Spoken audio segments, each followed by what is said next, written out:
नमस्कार मित्रांनो, आजची सुंदर कथा सोपा उपाय. एका गावात एक श्रीमंत व्यापारी राहत होता.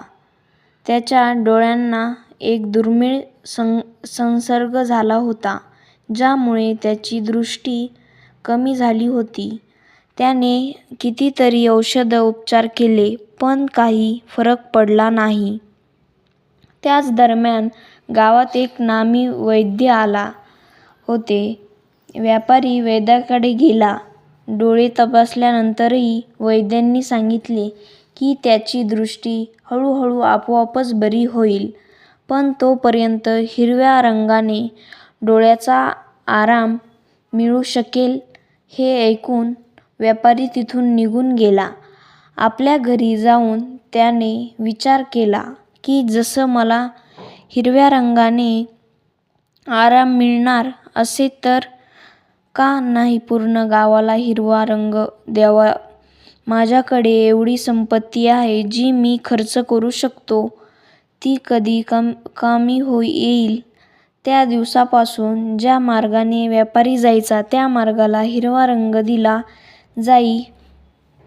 काही दिवस असेच चालत राहिले. हळूहळू व्यापाऱ्याची संपत्ती कमी होऊ लागली. व्यापाऱ्याला चिंता वाटू लागली.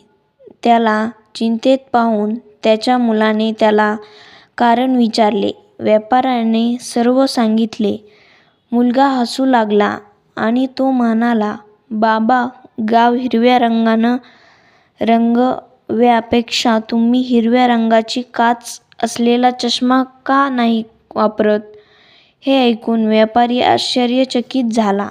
एवढा सोपा उपाय त्याच्या लक्षात कसा आला नाही. तो एवढा कठीण मार्गाने आपली अडचण कमी करण्याचा प्रयत्न करीत होता, याचे त्याला नवल वाटले. आपल्या आयुष्यातही आपण असेच करतो. सोपा उपाय समोर असूनही आपण कठीण मार्गाने त्याला सोडवण्याचा प्रयत्न करतो. म्हणून कुठलाही निर्णय घेण्याआधी शांतपणे विचार करावे. आपल्या परिजनांसोबत त्याबद्दल बोलावे. मार्ग नक्कीच सापडेल.